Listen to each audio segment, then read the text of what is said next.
ناظرین کرام السلام علیکم ورحمۃ اللہ وبرکاتہ۔ میں آپ کے سامنے نبی کریم صلی اللہ تعالیٰ علیہ وسلم اس دنیا کے اندر کیسے تشریف لائے، میں وہ پورے ڈیٹیل آپ کے سامنے پیش کرنا چاہتا ہوں۔ رسول کرم صلی اللہ علیہ وسلم نے فرمایا اول ما خلق اللہ النور، یعنی اللہ تعالیٰ نے سب سے پہلے میرے نور کو پیدا فرمایا۔ نیز کتب احادیث میں ہے کہ اللہ تعالیٰ نے سب سے پہلے آپ کے نور کو پیدا کیا اور اس نور سے پوری کائنات کو وجود بخشا۔ آسمان، زمین، ستارے، چاند، سورج، تمام انبیاء اولیاء اسی نور کے پرتو ہے، اور حقیقت محمدی کا منشا ہمارے آقا صلی اللہ علیہ وسلم فرماتے ہیں، میں اس وقت بھی نبی تھا جب آدم علیہ السلام آب و گل کی منزلیں طے کر رہے تھے، یعنی خدائے تعالیٰ نے سب سے پہلے ہمارے سرکار جناب محمد رسول اللہ صلی اللہ علیہ وسلم کو نبوت عطا فرمائی۔ اگرچہ آپ کا ظہور سب سے آخر میں ہوا، آسمان و زمین اور دیگر چیزوں کی پیدائش کے بعد جب اللہ تعالیٰ نے زمین میں اپنا خلیفہ اور نائب بنانا چاہا اور نور محمدی سے عالم کو روشنی بخشنا چاہا، تو اس نے آدم علیہ السلام کو پیدا کیا اور نور محمدی ان کی پیشانی میں ظاہر ہوا۔ پھر وہ نور حضرت عیسیٰ علیہ السلام کی طرف منتقل ہوا۔ آپ بڑے ہی برگزیدہ پیغمبر آدم علیہ السلام کے جانشین اور ان کی اولاد میں اشرف و اکرم تھے۔ پھر وہ نور اصلاب طاہرہ اور ارحام طیبہ میں منتقل ہوتا رہا۔ سارے انبیاء کرام سے حضرت ادریس، حضرت نوح، حضرت ابراہیم، حضرت اسماعیل ہمارے آقا کے اجداد میں ہیں، اور آپ کے آباء و اجداد اس نور مبارک کی برکت سے ہمیشہ رئیس اعظم، معظم اعظم اور مکرم ہے۔ اس نور کی عظمت اور برکت ان کے چہرے سے نمایاں تھی۔ مکہ معظمہ پر جب حملہ ہوا تو رسول کائنات صلی اللہ علیہ وسلم کے جد امجد حضرت عبد المطلب قریش کے چند افراد کو لے کر جبل سبیر پر چڑھ گئے۔ اس وقت نور محمدی عبد المطلب کی پیشانی میں بشکل ہلال نمودار ہو کر اتنا روشن اور درخشاں ہوا کہ اس کی شعاع سے خانہ کعبہ منور و تابہ ہو گیا۔ حضرت عبد المطلب نے یہ کیفیت دیکھ کر قریش سے کہا کہ یہ نور جو میری پیشانی سے چمک کر خانہ کعبہ پر اپنی روشنی بکھیر رہا ہے، یہ اس بات کی دلیل ہے کہ ہم غالب رہیں گے۔ ابرہہ کے لشکروں نے حضرت عبد المطلب کے اونٹ پکڑ لیے تھے۔ انہیں حاصل کرنے کے لیے حضرت عبد المطلب ابرہہ کے پاس تشریف لے گئے۔ ان کے چہرے سے عظمت اور بزرگی نمایاں تھی۔ ابرہہ دیکھتے ہی تخت سے تعظیم و تکریم کے لیے اٹھ کھڑا ہوا اور عبد المطلب کو اپنے برابر بیٹھایا۔ پوچھا، آنے کا مقصد کیا ہے؟ آپ نے فرمایا کہ آپ کے فوجی میرے اونٹ کو پکڑ لائے ہیں، انہی کے لیے میں حاضر ہو گیا ہوں۔ ابرہہ نے فوراً انہیں اونٹ واپس کرنے کا حکم دیا اور کہا، تمہاری عزت و عظمت میرے دل میں اس طرح جاگزی ہو چکی تھی کہ اگر تم کعبہ کی حفاظت کے سلسلے میں کوئی بات کرتے تو میں منہدم نہ کرتا۔ عبد المطلب نے کہا، یہ گھر خدا کا ہے اور وہ خود ہی اس کو بچائے گا۔ چنانچہ جب بادشاہ کا لشکر ہاتھیوں پر سوار ہو کر خانہ کعبہ کی طرف بڑھا تو اللہ تعالیٰ نے اوپر طیر ابابیل کو بھیجا اور ان پرندوں نے سارے لشکریوں کو ہلاک اور تباہ کر دیا۔ حاصل کلام یہ ہے کہ نور محمدی صلی اللہ علیہ وسلم ایسی عظمت اور بزرگی تھی کہ اس کے سبب بڑے بڑے بادشاہ ہیبت زدہ ہو جاتے اور تعظیم و تکریم بجا لاتے۔ حضرت عبدالمطلب نے خواب میں چاہے زمزم کی جگہ دیکھی۔ چاہے زمزم کی اصل تو حضرت اسماعیل علیہ السلام سے ہے۔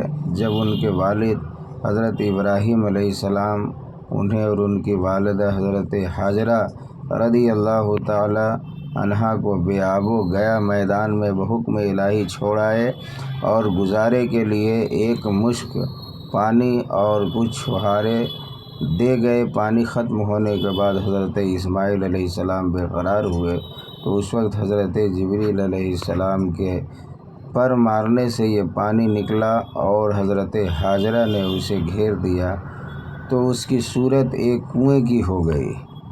رسول کریم صلی اللہ علیہ وسلم نے ارشاد فرمایا اگر حاجرہ پانی نہ گھیرتی تو اس پانی سے سارا عالم سیراب ہو جاتا۔ حضرت اسماعیل علیہ السلام کے زمانے کے بعد ایک مدت تک یہ کنواں رہا، پھر پٹ گیا اور یہاں تک کہ لوگ وہ جگہ بھول گئے۔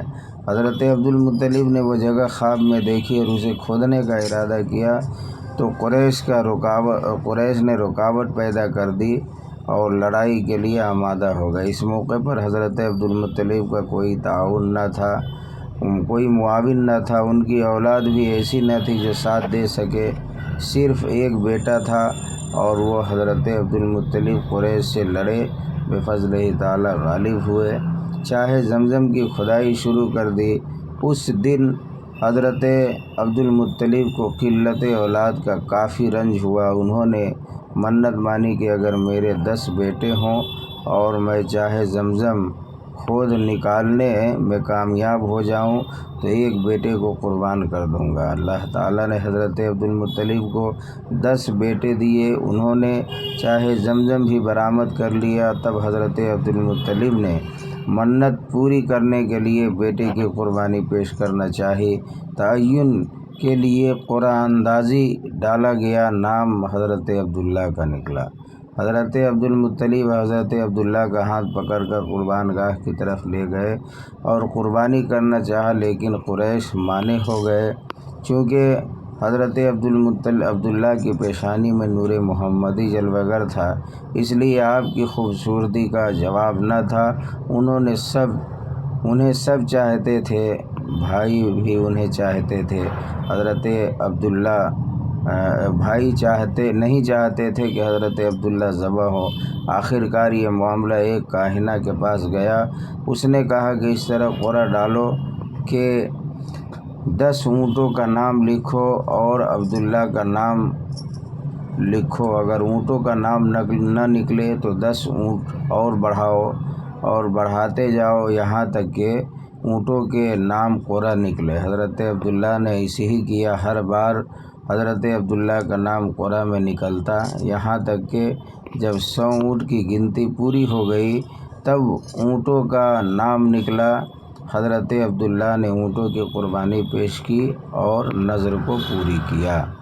سرکار دو عالم صلی اللہ علیہ وسلم نے ارشاد فرمایا انا ابن ذبیحین، میں 2 ذبیحوں کا بیٹا ہوں، ایک ذبیح سے حضرت اسماعیل علیہ السلام مراد ہے اور ایک سے آپ کے والد ماجد حضرت عبداللہ مراد ہے۔ جب سرکار دو عالم صلی اللہ علیہ وسلم کا نور مبارک حضرت عبداللہ سے منتقل ہو کر آپ کی والدہ ماجدہ حضرت آمنہ کے شکم اطہر میں آیا اور آپ پر امید ہو گئی تو اس سال قریش پر بہت ہی زیادہ خیر و برکت کا نزول ہوا، قحط سالی دور ہوئی، بارش کا نزول ہوا، زمینیں شاداب ہو گئی، جس کی وجہ سے قریش نے اس سال کا نام سنۃ الفتح والابتہاج رکھا، یعنی فتح اور خوشحالی کا سال۔ ابھی عمل کے 2 مہینے ہی حمل کے گزرے تھے کہ حضرت عبداللہ کا مدینے میں انتقال ہو گیا۔ واقعہ یوں پیش آیا کہ آپ قافلہ قریش کے ساتھ بغرض تجارت ملک شام گئے ہوئے تھے، واپسی پر بیمار ہو گئے اور اپنے ماموں کے پاس مدینہ میں رک گئے اور وہیں آپ کی وفات ہو گئی۔ ایام حمل میں آپ کی والدہ ماجدہ کو کوئی تکلیف اور گرانی جیسی حمل والیوں کو ہوا کرتی ہے محسوس نہیں ہوئی۔ اسی دوران آپ نے خواب میں دیکھا کہ ایک شخص کہہ رہا ہے کہ تیرے حمل میں ایسا بچہ ہے جو سارے عالم کا سردار ہے۔ جب وہ بچہ پیدا ہوا تو اس کا نام محمد رکھنا۔ اس وقت ولادت آپ نے دیکھا ان سے ایک نور نکلا جس کی روشنی انہیں شام کے محلہ دکھائی دے رہی تھی۔ حدیث صحیح میں ہے کہ آپ نے فرمایا کہ میں ابراہیم علیہ السلام کی دعا ہوں۔ حضرت عیسیٰ علیہ السلام کی بشارت میری والدہ نے جو دیکھا اس سے یہی نور مراد ہے، اور دعا ابراہیم سے وہ دعا مراد ہے جو حضرت ابراہیم علیہ السلام حضرت اسماعیل علیہ السلام نے مکہ میں کعبہ کی تعمیر سے فراغت کے بعد مانگی تھی۔ وہ دعا یہ ہے کہ ربنا وابعث فیہم رسولا منہم یتلو علیہم آیاتک ویعلمہم الکتاب والحکمۃ ویزکیہم انک انت العزیز الحکیم۔ اے ہمارے رب، اور بھیج ان میں ایک رسول انہی میں سے ان پر تیری آیتیں تلاوت فرمائے اور انہیں تیری کتاب اور پختہ علم سکھائے، انہیں خوب ستھرا فرما دے۔ بے شک تو ہی غالب حکمت والا ہے۔ اور بشارت عیسیٰ سے وہ بشارت مراد ہے جو انجیل میں ہے، اور سورہ صاف میں اس کا ذکر اس آیت کے کریمہ کے اندر ہے۔ وَمُبَشِّرًا بِرَسُولٍ یَأْتِی مِن بَعدِ اسمہ احمد۔ ایک پیغمبر کی خوشخبری دیتا ہوں جو میرے بعد آئیں گے، ان کا نام محمد ہوگا۔ انشاءاللہ اس کے بعد حالات اور ولادت مصطفیٰ صلی اللہ علیہ وسلم آپ کے سامنے پیش کریں گے۔ ناظرین کرام سے گزارش ہے کہ آپ جو ہے ضرور سن کر کے اور عمل کرنے کی کوشش کریں گے۔ السلام علیکم ورحمۃ اللہ وبرکاتہ۔